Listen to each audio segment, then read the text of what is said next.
Buenas tardes de nuevo. Bueno, cerramos ya las primeras jornadas de diseño gráfico y software libre de GEPUL. Bueno, primero, antes de nada, agradeceros haber estado aquí en nombre de GEPUL. Esperemos, quizás más a modo de clausura, esperemos que no sean las primeras y últimas jornadas de GEPUL, sino que sean las primeras, que sean el inicio de muchas más. Pues que la cosa perdure, porque por la asistencia y por el interés que ha demostrado mucha gente, pues ha tenido un tirón bastante curioso. Y nada más, espero que os lo hayáis pasado bien y que os lo paséis bien en la charla que viene ahora. La charla que viene ahora la presenta Adrián Pérez de Castro. Adrián Pérez de Castro es miembro de GEPUL, es miembro de Gauss, el club de esta facultad. Ha estado becado un tiempo en el SAPE haciendo pues, la imagen de carteles, dípticos, trípticos, estas historias. Es de manera tácita el diseñador gráfico de GEPUL. Los carteles que habéis visto pues, en los últimos tiempos, que han sido un poco más coloridos que las fotocopias que poníamos antes, las ha hecho él. Y bueno, pues digamos que la imagen un poquito nueva de GEPUL que hay ahora, pues es gracias a él. Va a hablar de diseño vectorial en 2 dimensiones, bueno, diseño vectorial con un programa de software libre, como todos los que hemos visto en estas jornadas, que se llama Inkscape. Así que pasarlo bien con él.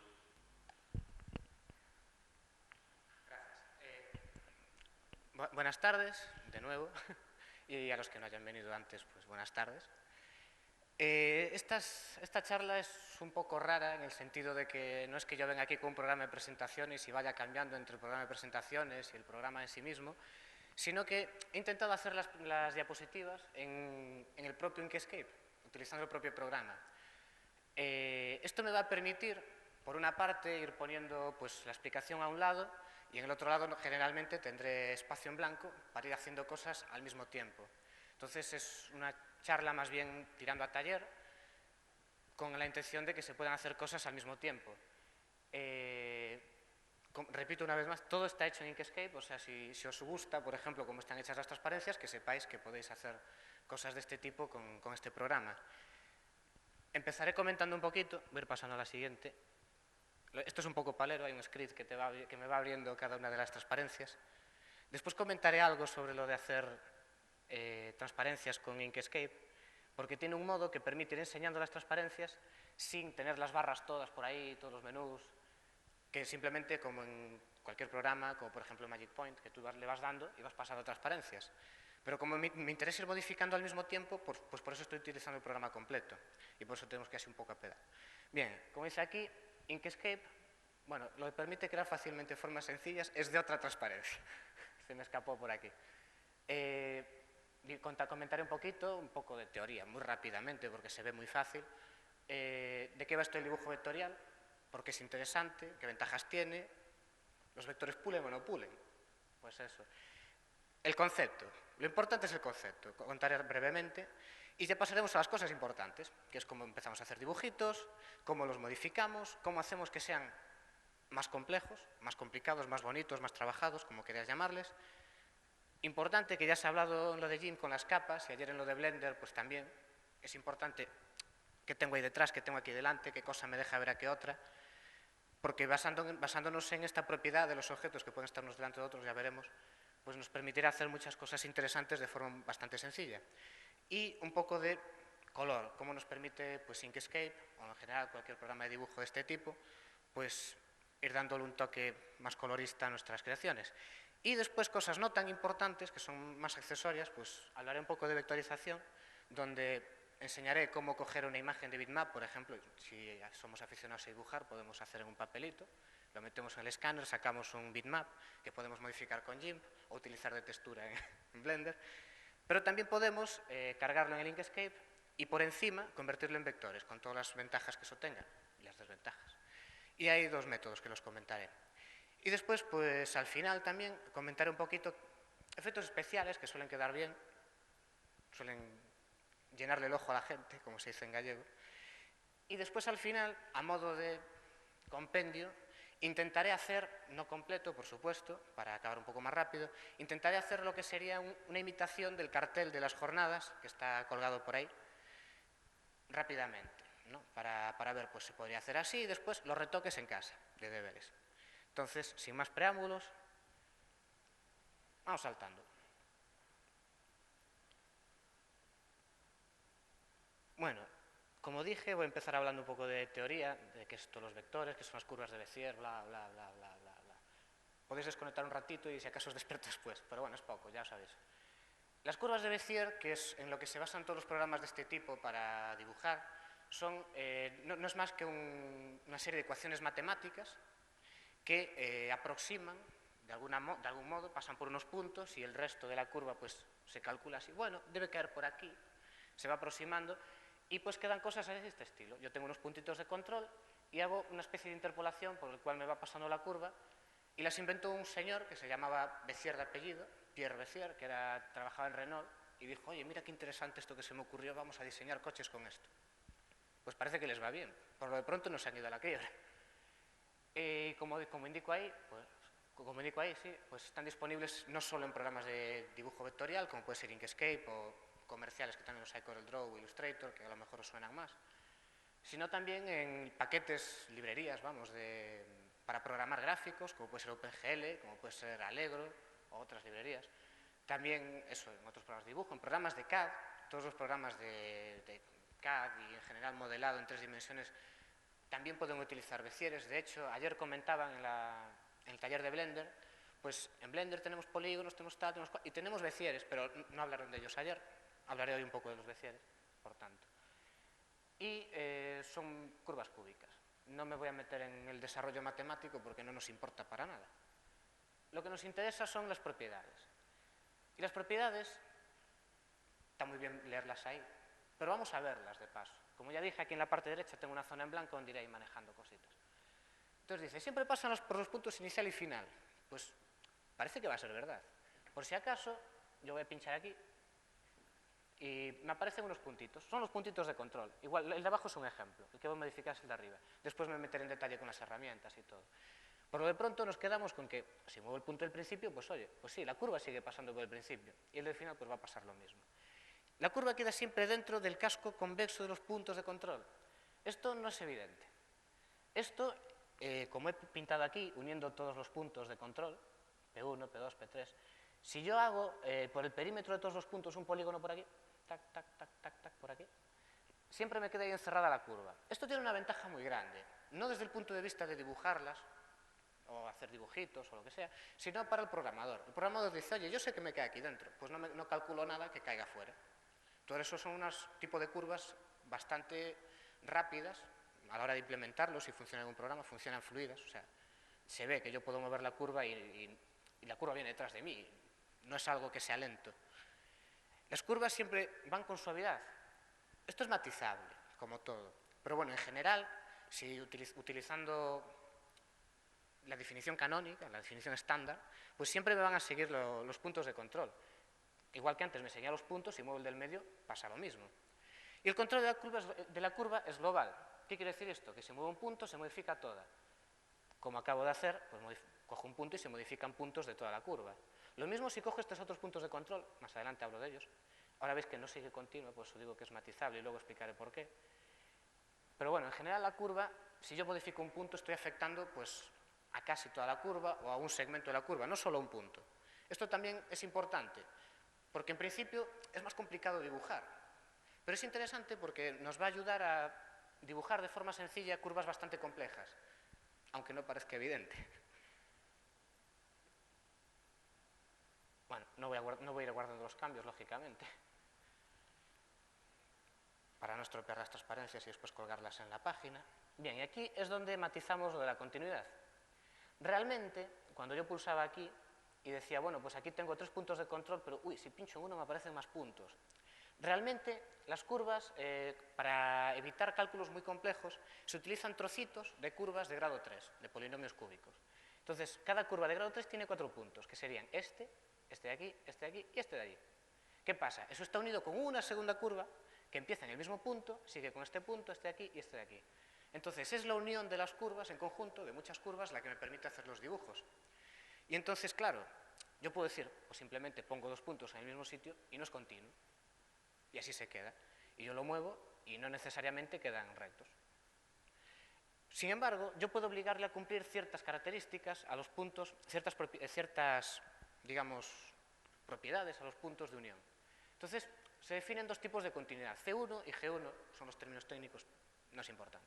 Lo importante es que en una curva con continuidad C1 en el punto central, esas dos rayitas que salen hacia los puntos de aquí de al lado están siempre enfrentadas, están rectas, son tangentes a ese punto de la curva, al punto central. De forma que si yo los muevo, se van a mover los dos enfrentados sobre la misma recta. Entonces eso es lo que nos garantiza que siempre va a haber una unión suave, como efectivamente se ve ahí, ¿no? Es una unión pues, bastante suave. Claro, yo eso solo se lo exijo, son condiciones sobre la primera derivada y digo, bueno, pues que sea tangente, y me olvido. Pero, ahora yo puedo decir, pues mira, me interesa que sea todavía más suave. Entonces cojo y digo, que estén los dos aquí a la misma distancia, este del central que el central del otro. Entonces queda pues, más suave. A veces interesa tener un tipo de continuidad y a veces otro. De hecho, si lo muevo, pues el programa ya él solo se entera e intenta mantener la distancia siempre entre los puntos para que a mí no se me vaya la bola y deshaga yo las cosas. La continuidad se puede cambiar. Entonces, una cosa que después cuando veamos lo de las herramientas se verá un poco más claro, pero bueno, simplemente aquí hay unos botones que aparecen a veces, según la herramienta que yo coja por aquí, pues salen unos u otros, y aquí puedo cambiar el tipo de continuidad. Por ejemplo, si yo le doy aquí, bueno, primero tengo que marcar el punto, le doy aquí y ahora se ha convertido el cuadradito en un rombo. Y ahora ya no tengo continuidad. Igual que cambio esto, puedo cambiar cambiarla de no continua a continuidad C1 o a G1. Aunque no lo parezca, con esto vamos a dibujar muchas cosas. Bien, ahora voy a hablar un poquito de la comparación entre vectores y bitmaps, porque hasta ahora pues hemos visto, sí, tenemos el GIMP, hacemos unos dibujitos muy bonitos. Está bien, y sirve para muchas cosas. Pero tiene ligeros problemas los dibujos de bitmap.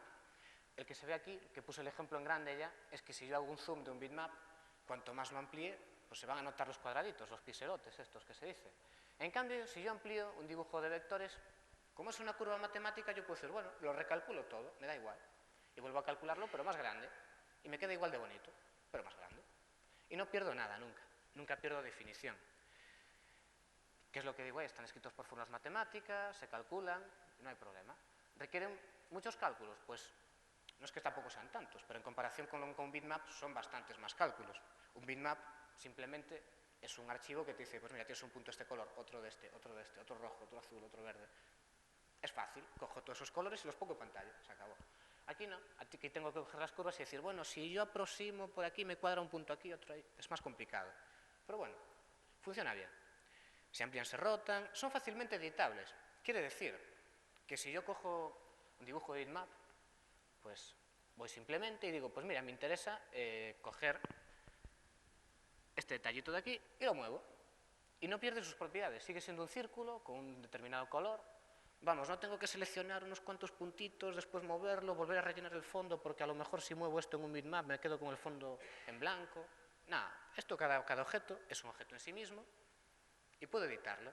Esto es muy cómodo porque me permite, por ejemplo, si yo tengo un dibujo y digo, pues ahora quiero hacer una pequeña modificación, pues lo modifico de forma relativamente sencilla. Un bitmap también puede ser fácil, por eso se suele trabajar con capas, como antes comentaba Ana. Pero bueno, trabajando con vectores es más directo, porque yo puedo ver además la modificación según la voy haciendo, se ve muy bien. Y ocupan por lo general menos espacio en disco. Esto es muy matizable también. Suele ser cierto, porque a fin de cuentas yo digo, mira, es una ecuación, toma la ecuación y tú píntala, apáñate. En cambio, el bitmap tengo que decir para cada puntito, este es de un color, este es de otro, este es de un color, este es de otro.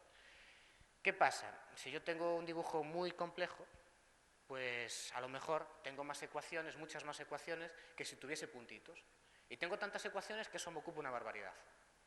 Mala suerte. Pero en general son más pequeños. Por ejemplo, es un programa comercial, no debería inventarlo, pero si habéis visto animaciones en Flash, en Internet, veréis que no son muy grandes y a lo mejor duran 1 minuto, 2 minutos, 3 minutos. Eso es porque están hechas con vectores, como las cosas con las que trabaja el Inkscape. Los mapas de bits, pues lo que es exactamente lo contrario que los vectores.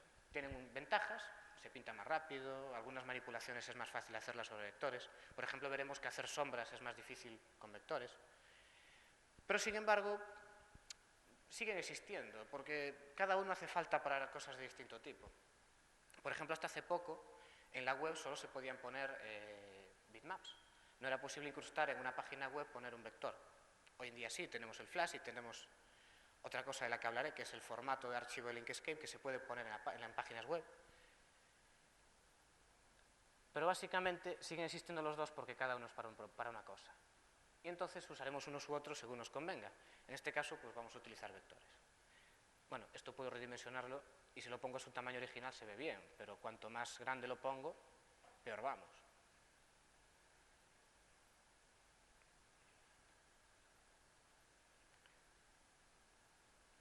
Bien, ahora ya cuando llegamos a ¿qué es Inkscape realmente? ¿De dónde viene? ¿A dónde va? Cuestiones metafilosóficas, digamos. En pocas palabras es un programa de dibujo vectorial. Creo que está bastante claro, lo puse antes, lo dije varias veces, eso no lo saltamos. Con más palabras, un programa de dibujo vectorial, open source, es decir, que está disponible el código. Si a mí no me gusta el programa, pues cojo, lo cambio y lo compilo. Y a lo mejor a la gente que hace el programa hasta le gustan los cambios y todo. Eso quiere decir que también me lo puedo descargar asequiblemente. No es que tenga que pagar 1.200 euros por el programa, como sí pasa con muchos de los comerciales, que tienen precios de ahí para arriba. Utiliza SVG como formato de archivo. Del formato de archivo hablo en la siguiente transparencia, pero voy a comentar ya rápidamente que el SVG es un formato abierto, es un estándar, reconocido por el World Wide Web Consortium, el consorcio de la web. Esta gente que hacen tantas cosas, bueno, tiene una pila de estándares larguísima. Y está hecho a partir de otros programas que se han tomado como base. Es la esencia del open source en vivo y en directo. Es decir, han cogido y han dicho, mira, este programa, el Sodipod, le faltan muchas cosas. Y el otro, el GIL, es que tiene cosas bonitas, pero está muy experimental y casca cada 2x3. Y el Sketch, que está hecho en TK con Python y es súper fea la interfaz. Pues lo juntamos todo, aprovechamos de aquí y de allá y sale Inkscape. Básicamente este ha sido el proceso. Es un programa que se ha empezado a hacer hace poco, relativamente poco, creo que no lleva más de 2 años. De hecho, poco más de 1 año debe llevar. Y se está desarrollando muy rápido. Van ya por la versión 0.39, van a sacar la 0.40 dentro de poco. Yo quería traer la 0.40 porque tiene cosas interesantes, pero no me ha sido posible compilarla porque está bastante inestable. Y cada versión nueva, como está en un desarrollo muy bruto, mucha gente ahí trabajando, 44 personas, pues está mejorando día tras día. Tú te bajas el código de CVS un día, lo pruebas, te lo bajas la semana siguiente y tiene cosas nuevas. O sea, dices, mira, han añadido esto que es útil y hace virguerías tremendísimas. Pues sí, realmente es un programa que está bastante verde, le falta mucho por avanzar, pero ya es muy utilizable, como podemos ver, cosas hechas. Y es multiplataforma, está hecho en GTK, en C+, exactamente, pues utiliza en GTK --, que es para C++, muy coñeros con los nombres siempre. Y está para una variedad de sistemas operativos habituales. Todos los Unixes en general, por eso pongo los BSDs con asterisco, Linux, el Mac, que es un Unix al fin y al cabo, para Windows incluso, para el maligno, para quien quiera cosas de esas. Y lo de al lado es el logotipo. Es una montaña, es un bote de tinta, es un calamar. Yo es que no sé lo que es. A mí me parece un calamar que está soltando tinta, pero no lo tengo muy claro. Y no me han conseguido explicar nadie todavía qué es eso. Si algún día me entero, pues lo contaré.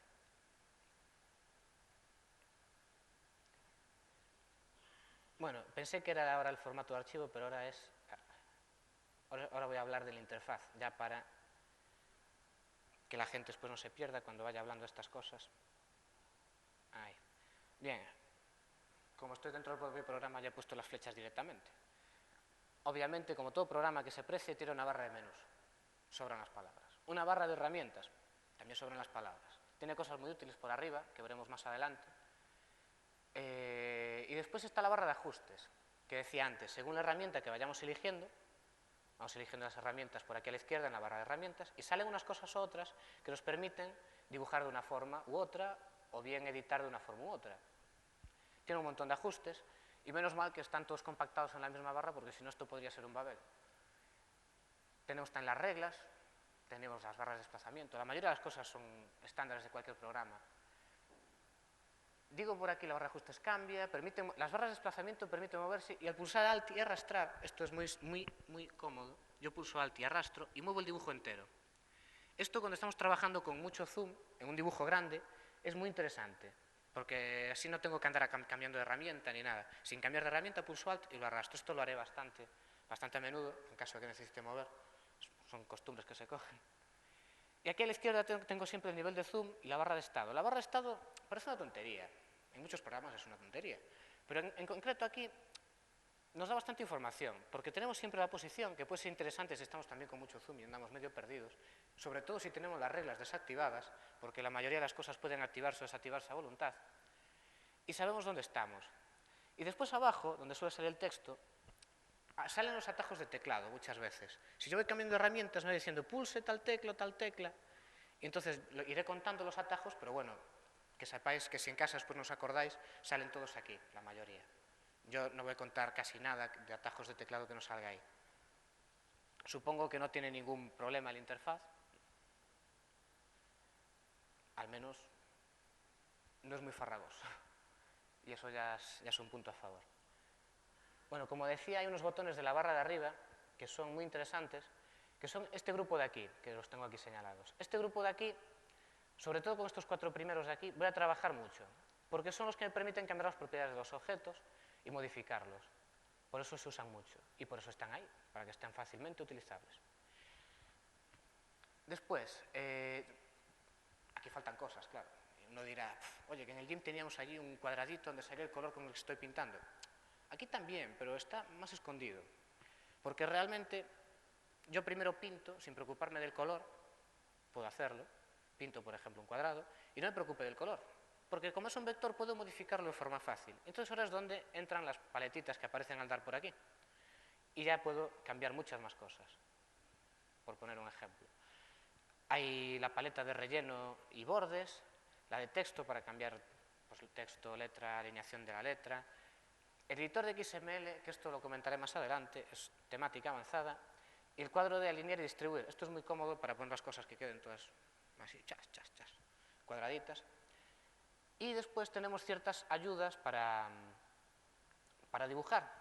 Es decir, yo quiero hacer un dibujo bastante complicado, no sé si seré capaz porque a lo mejor se me va el ratón, pues cojo la regla, se me ocurre un día, paso por aquí y de golpe me aparece una cosa, mira, qué cosas, aparece una rayita. Estos son líneas guía.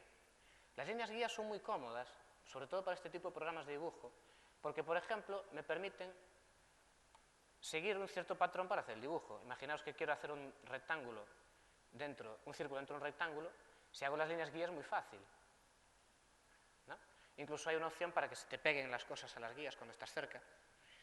Esto se usa muchísimo en los programas de dibujo. Quien dice las guías, dice también la rejilla, que se usa menos, pero también se usa, que la podemos activar en ver rejilla. Entonces sale una cuadrícula de puntitos, no sé, sí que se ve, estupendo. Sale una cuadrícula y ahora estamos en papel de la libreta de mates y hacemos los dibujitos más fácil. Es muy cómodo también para hacer, por ejemplo, perspectivas isométricas y cosas así. A lo mejor después hacemos algo en pseudo 3D. El que quiere hacer 3D de verdad que se coge el Blender, claro. Y como ya decía antes, todo se puede ocultar o mostrar según interese. No me voy a poner a ocultar las reglas o cosas así porque suelen ser cómodas, pero bueno, que sepáis que existe la posibilidad, para quien tenga un monitor pequeño puede cargarse cosas. Y como es totalmente configurable, pues cada cual puede ponerlo a su gusto. Pero vamos, yo estoy utilizando la configuración por defecto, que es la que tendréis la primera vez que arranquéis el programa. Para que no os compliquéis, lo estoy usando así. Bien, el formato de archivo SVG. Esto, como ya dije, es vectores escalables gráficos, o sea, gráficos de vectores escalables, perdón. El propio nombre lo dice, es un formato de gráficos descrito por vectores y que además se puede redimensionar. Lo escalable como es vectores ya de cajón. Pero bueno, como las siglas de 3 letras en informática quedan mejor, pues lo han puesto así. ¿Qué es el SVG? Es un estándar abierto, como ya dije, por tanto cualquiera puede desarrollar aplicaciones que utilicen este formato, está perfectamente especificado, hay un montón de herramientas, un babel de herramientas, de hecho. Y es una aplicación práctica del XML. El XML es esto que está tanto de moda, el lenguaje de marcas extensible. Y entonces lo que cogen es parecido al HTML, para quien lo haya visto el HTML, Pero en el XML tú puedes definir tus cosas. En vez de poner HTML siempre, yo puedo decir, no, pues yo quiero poner marcador, marker. ¿Por qué? Porque a mí me gusta más y describe mejor lo que yo voy a hacer. Y entonces esta gente se ha especificado a partir del XML, se han diseñado una serie de marcas, tags de estos, y dicen, bueno, pues tal tag hace un dibujo, tal tag hace un rectángulo, y eso es el formato SVG, no es nada más. Es texto plano. Yo puedo coger un editor de texto, de hecho lo de la derecha es una captura de un editor de texto. No diré qué editor para no entrar en guerras de religión. Y como ya dije antes, también se puede ver en un navegador mediante un plugin. Después, para ver un par de cosas, lanzaré un navegador y lo veremos. Lo bueno que tiene, al ser un formato de texto, al ser un formato abierto, especificado, bla, bla, bla, es que cualquiera puede trabajar con él. Eso es lo más importante. Y sigue, en cierto modo, pues, la filosofía del software libre, ¿no? Que es no atarte a nada propietario. De todas formas, hay cosas que el SVG no cubre. Por eso digo ahí, no es un sustituto universal para cualquier tipo de gráficos. Vale, yo puedo meter un JPG dentro de un SVG, pero va a ocupar un montón. Es una tontería. Va a ocupar más, de hecho, que el propio JPG, porque lo incrusta de una forma rara, para que sea texto. No es fácil de editar a pedal, como digo ahí. Esas cosas todas son descripciones de los puntitos que pasan por un sitio, por otro sitio. Es un horror editarlo a mano. Si yo hago un rectángulo, muy fácil, rectangle barra rectangle, es fácil. Pero en cuanto empiezo a hacer curvitas, empiezo a hacer virguerías, ya la cosa se complica y empiezan a crecer los archivos y el número de puntitos y el número de números de forma increíble. Por eso hay programas como Inkscape, o como Sodipodio, como Carbon para KDE, para que sea más fácil esto. Realmente yo no voy a hacer solo un dibujo con cuadrados y círculos. Sería bastante de primaria. Y claro, no me da mucho juego. No es sencillo, lo repito otra vez, por eso hay editores. Y tampoco está muy extendido. De hecho, el SVG se ha empezado el primer borrador a especificar en el año 98, si no recuerdo mal. En el 99, a principios, fue la primera especificación ya más o menos estable, y empezaron a salir programas por aquella época. Por eso que tampoco lleva muchos años. Es relativamente reciente para ser algo en informática. Hay formatos de otros editores que llevan décadas, por decirlo así rápidamente.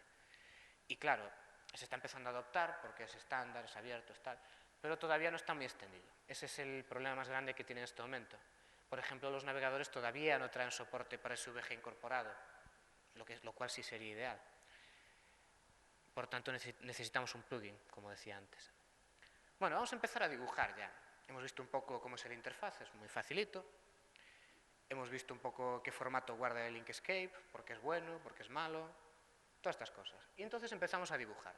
Empezaré con las herramientas básicas, iremos complicando las cosas y después, cuando tengamos un mínimo de haber visto unas cuantas herramientas, empezaré ya a hacer algún dibujo sobre la marcha para ir viendo cómo se pueden hacer cosas un poco más serias. Entonces, como digo aquí, hacer rectángulos no tiene mucha ciencia. Es coger y arrastrarlo. Se pincha, se arrastra, se pincha, se arrastra. Podemos divertirnos una tarde entera haciendo rectángulos. Es muy divertido. Yo no se lo recomiendo a nadie, porque bueno, así no vamos a ninguna parte. Pero bueno, hay un par de cosas interesantes que además me van a servir para otras herramientas. Y ahora voy a utilizar el teclado, que son los siguientes. Lo empiezo a decir aquí, pero sirve para más herramientas. Después iremos viendo. Si yo pulso control, mientras arrastro el rectángulo, fijaros que es un rectángulo perfecto. O bien, ajustado la diagonal a ángulos de 15 grados. Si yo me imagino la diagonal del rectángulo por aquí, sigue con la horizontal un múltiplo de ángulos de 15 grados. Esto es muy cómodo. Parece tontería, pero es muy cómodo. Igual si pulso mayúsculas, empiezo a dibujarlo desde el centro, lo cual también puede ser cómodo en ciertos casos. Y puedo combinar las dos teclas. Ahora estoy pulsando las dos teclas y me sale un cuadrado perfecto desde el centro. Por ejemplo, si estoy dibujando un círculo dentro de un cuadrado y tengo marcado el centro, es cómodo. Los cuadrados no tienen mucha ciencia, y entonces pues nos vamos a algo un poco más entretenido. Elipses, que tampoco tiene mucha ciencia, pero bueno. Hacer elipses es casi tan fácil o igual de fácil como hacer un cuadrado, un rectángulo. Me cojo la herramienta de elipse, dice ahí también arcos, o de los arcos lo cuento más adelante, y empiezo a arrastrar. Tengo una elipse, tengo otra elipse, lo mismo de antes, pulso control, es perfecta, o ángulos de 15 grados la diagonal. La diagonal, imaginándonos que como pongo aquí está dentro de un rectángulo, es con respecto al rectángulo, el ángulo de 15 grados sería la diagonal esta. Es un poco extraño al principio, pero como se suele utilizar combinar estas figuras con otras, pues es cómodo así que todas más o menos se dibujen de la misma manera. Y de nuevo, si empiezo desde el centro con mayúsculas y combinando las dos, pues me sale una circunferencia perfecta desde el centro. Está bien. Ahora vamos a ver algo ya más divertido, que es como hacemos estrellitas y polígonos. Las estrellitas siempre quedan muy bonitas. La típica cosa que nos hacemos unas cuantas estrellitas, una estrellita, otra estrellita, otra estrellita. ¡Ay, mira qué bonita! Es de noche. Y ya, bueno, si le ponemos una circunferencia, la pintamos de blanco y decimos, mira, es la luna. Pues podemos pintar la circunferencia y es la luna. Pero bueno, como está roja, pues no queda muy bien. Como ya no es algo que pueda tener, como está basado en polígonos y siempre vamos a tener el mismo lado, el polígono, pues ya no se pinta en diagonal, se pinta desde el centro. Esto es importante. Por eso las otras herramientas también se pueden pintar desde el centro. Puedo hacerlo si quiero. Y si pulso control, igual que en las otras herramientas, se va ajustando a ángulos de 15 grados, que también puede ser interesante si quiero poner la estrellita que esté perfectamente de pie. Bueno, lo he ido pasando, pero lo hice por aquí. Para cualquier herramienta, en esta herramienta se nota más, puedo ir cambiando el número de lados aquí en la barra de ajustes. Por ejemplo, el número de lados, o puedo decir que sea un polígono normal, o puedo quitarlo y vuelve a ser una estrella. Puedo cambiar la longitud del radio. Bueno, se pueden cambiar un montón de cosas. Esto se puede ir probando y más adelante veremos una forma un poquito más cómoda de cambiarlo.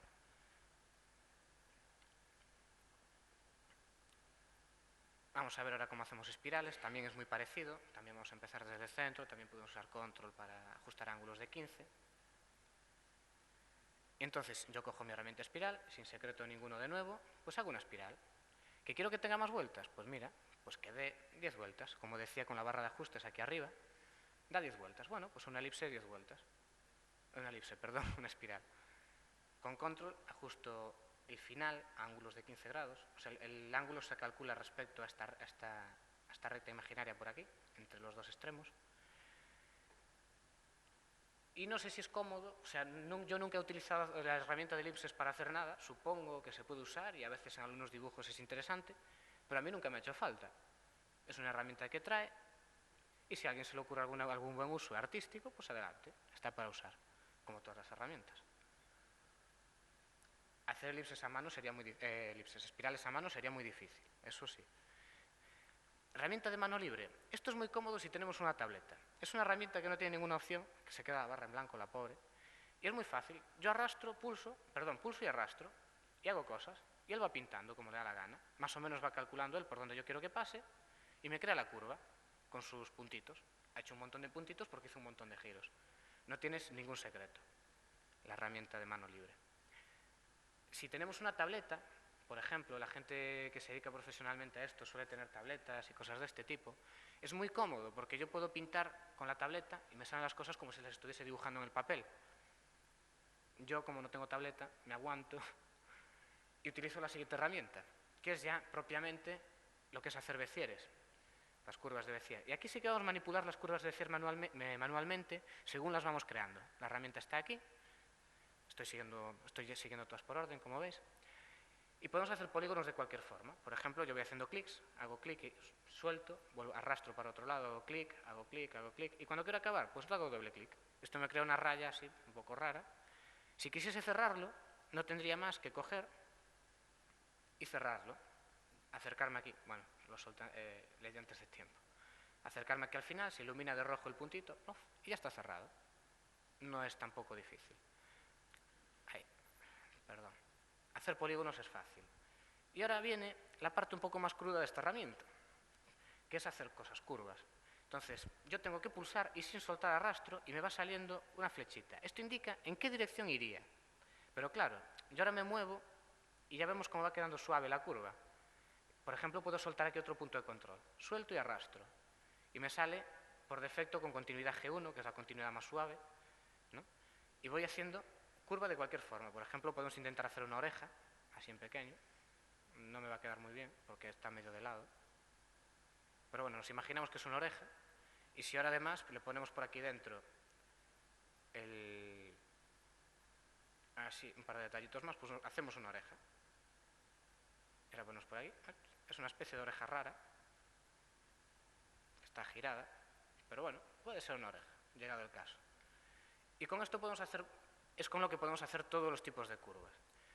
Claro, esto es muy cómodo, pero eso de tener que llevar el pulso, si quiero hacer una recta aquí, pues de nuevo pulso control y se me ajusta ángulos de 15 grados. De nuevo es muy cómodo. Por eso me están aguantando el micrófono, porque hace falta una mano en cada lado, como en el Blender, que decían ayer. Y entonces me hago mis ángulos rectos, o sea, mis líneas rectas, que están bien alineadas, quiero decir. Y esta es la herramienta de pintar Béziers. No tiene mucho más, realmente, tampoco tiene opciones, porque según la vamos moviendo, ya estamos modificando todos los parámetros de la curva, que son los puntos de control, son los únicos parámetros que hay. Y entonces, como directamente hacemos la curva, no necesitamos ningún ajuste más. La siguiente herramienta es muy divertida para hacer cierto tipo de efectos. De nuevo, con una tableta es mucho más cómodo. Y es la herramienta de pluma caligráfica.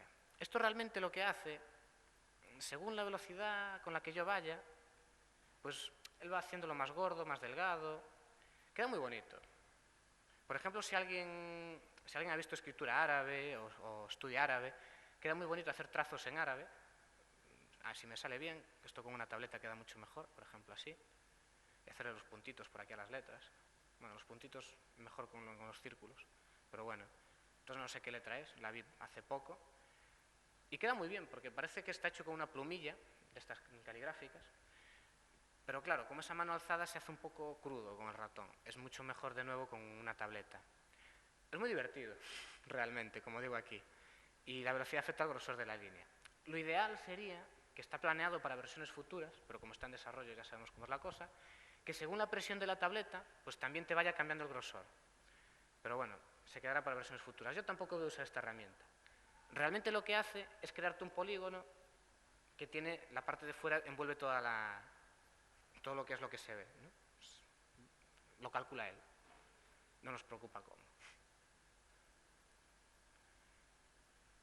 Y ahora vamos a hacer un poco de texto. Porque ¿qué sería de un dibujo sin texto? Por ejemplo, si quiero hacer el logotipo de Gpool, tendré que poner Gpool debajo. Después haremos el logotipo. Tampoco tiene opciones. Es muy fácil. Yo pulso y escribo. Claro, queda pequeño porque es el tamaño por defecto, pero bueno, lo pongo grande. Y hago texto, donde quiera. No me voy a parar más con esto. Más adelante lo utilizaré, la herramienta de texto, y no tiene nada realmente. Lo que sí tiene es después ajustar el texto con los cuadros de diálogo de editar texto.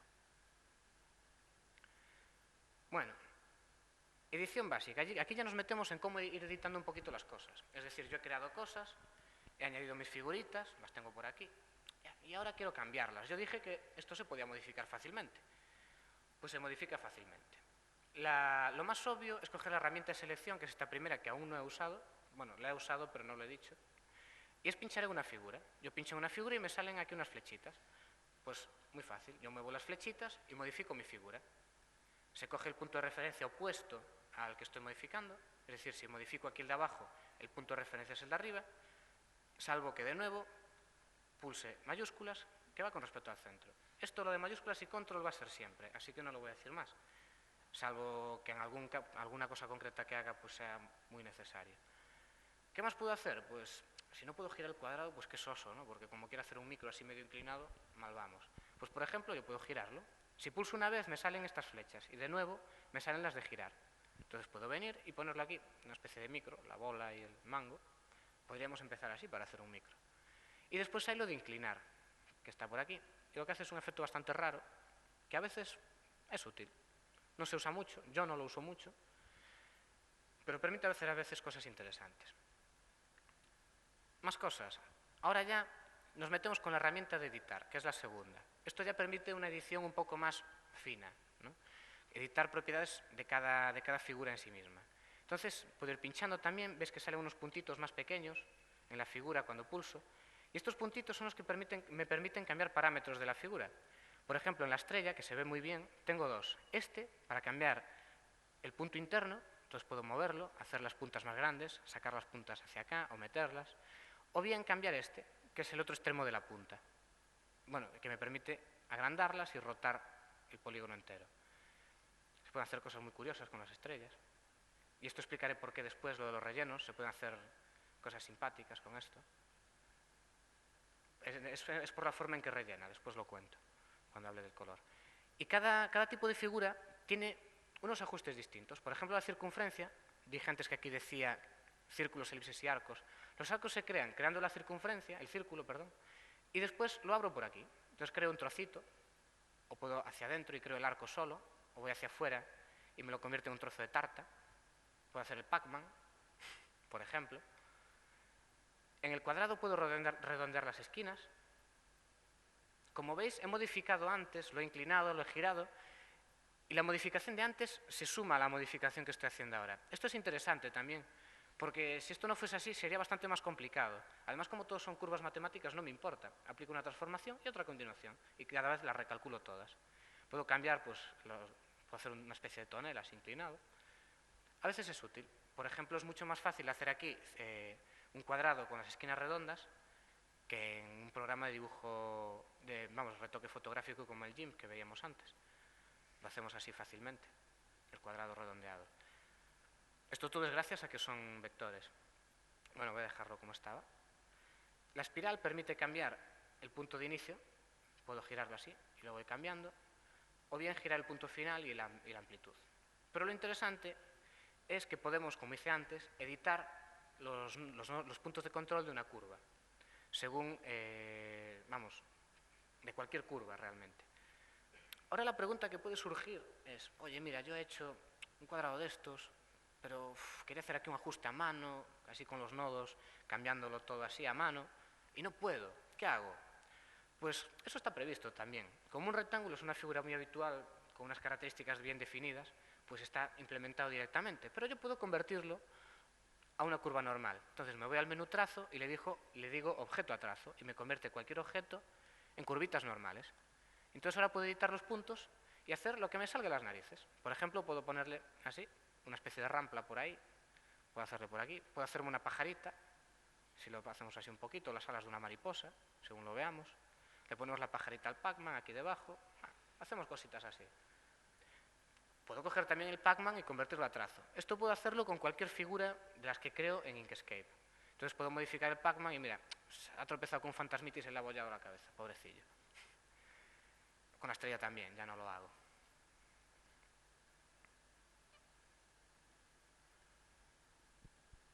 Vamos a ver qué más. Lo que decía antes, es importante qué es lo que está delante y qué es lo que está detrás. Por ejemplo, yo aquí tengo una secuencia de cuadrados. Los he ido creando en este orden. Primero el que está más al fondo, después este, después este, después este.